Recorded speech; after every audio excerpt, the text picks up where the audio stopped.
This is Greenland, the largest and most mysterious island on Earth, and a place that is rapidly transforming into one of the most strategically significant locations on the planet. Greenland, where global competition appears to be brewing. China. Moscow's military reach continues to expand elsewhere. For centuries, its unique geography and brutal climate kept it largely isolated and anonymous, a vast white expanse at the edge of the world map. Despite being larger than Mexico in terms of landmass, it supports a population of only 56,000 people, nearly all of whom reside along the southwestern coastlines. The reason for this isolation is simple. Roughly 80% of Greenland is buried under a permanent, massive ice sheet. For a long time, the world ignored this frozen giant because it seemed to offer nothing but ice and hardship. But that era of anonymity is officially over. Today, this island has become the center of a high-stakes chess game between the world's leading superpowers. In 2020, the United States reopened its consulate here for the first time in decades. China is aggressively bidding to build massive infrastructure and airports, and NATO officials are making increasingly frequent trips to its remote shores. To understand why the world is suddenly obsessed with a land made of ice, we have to look at the fundamental rule of global dominance. He who controls the oceans rules the world. For hundreds of years, maritime power has dictated the rise and fall of empires, yet there has always been one ocean that no one could truly master: the Arctic. Encased in thick, impenetrable ice for millennia, the Arctic Ocean was a no-go zone for global trade and naval maneuvers. However, global warming is rewriting the rules of geography. As the Arctic ice melts at an unprecedented rate, it is revealing brand new shipping routes, massive reserves of fresh water, and a new arena for superpower competition. Greenland sits directly inside the Arctic Circle, acting as the ultimate gatekeeper. To control Greenland is to control the gateway to the entire Arctic region. The United States realized the island's strategic value decades ago during the Cold War, setting up massive radar installations and military bases like Thule to monitor the Soviet Union from the north. When the Cold War ended, those bases were largely downsized. But as the ice recedes, the Pentagon and the White House have come rushing back. This renewed interest is driven by three major factors that are about to shake the foundations of global politics. First, we must look at the location. Greenland is perfectly positioned between Europe, North America, and Russia. As the ice melts, a new maritime corridor known as the Northern Sea Route is opening up. Currently, most trade between East Asia and Europe must pass through the Suez Canal, a journey that is long and often congested.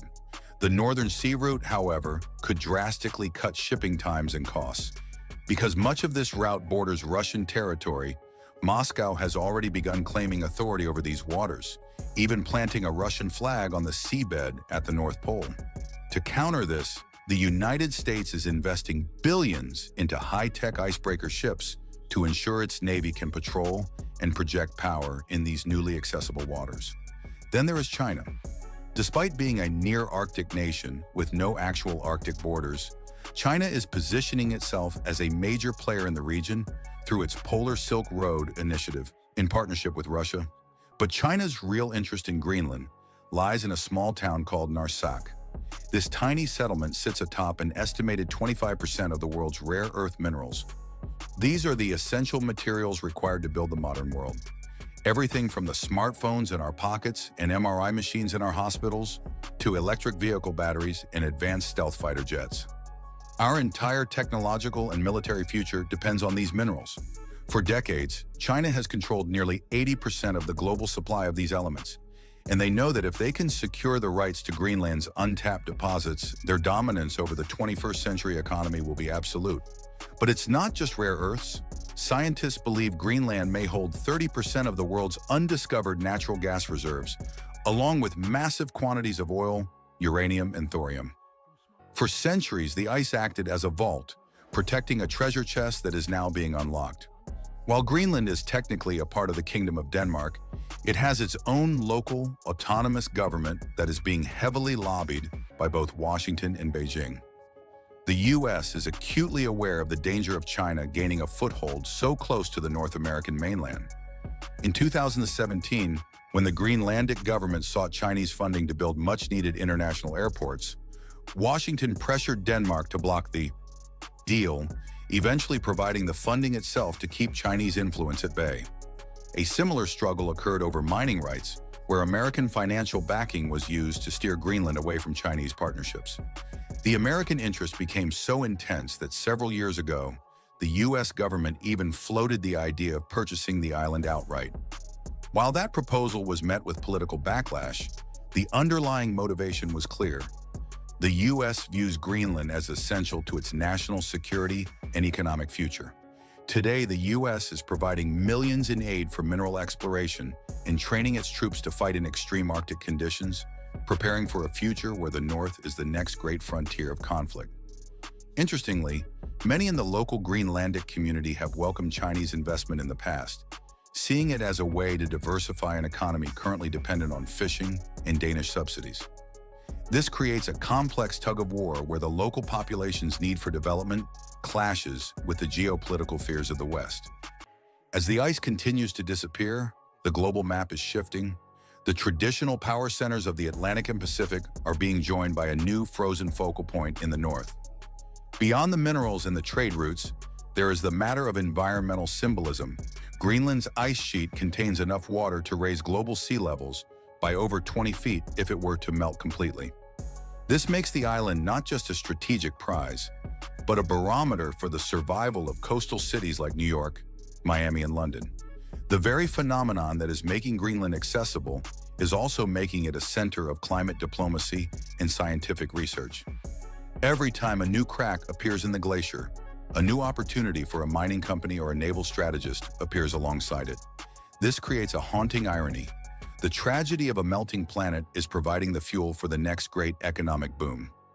Furthermore, the internal politics of Greenland are reaching a boiling point.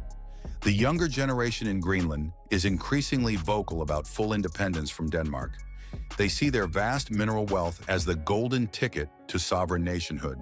However, independence requires money, and money usually comes with strings attached. If Greenland breaks away from the Danish crown, it will find itself standing alone in a room full of hungry giants. The U.S. would likely move to bring a sovereign Greenland into its immediate orbit to prevent a security vacuum, while China would offer massive, no-strings-attached loans that have a history of leading to long-term debt traps. This creates a precarious situation for the 56,000 residents who must decide if they want to be a protected territory of a European social democracy or a high-stakes player in a global resource war. We are also seeing a rapid buildup of dual-use infrastructure. Deep water ports being built for fishing are being designed with the depth and specifications required for naval destroyers. Research stations meant for climate study are being equipped with sensors that can track submarine movements under the polar ice. The race for Greenland is a race for resources, for trade routes, and for the title of the world's leading superpower. As these changes unfold, the impact on global stability will be profound.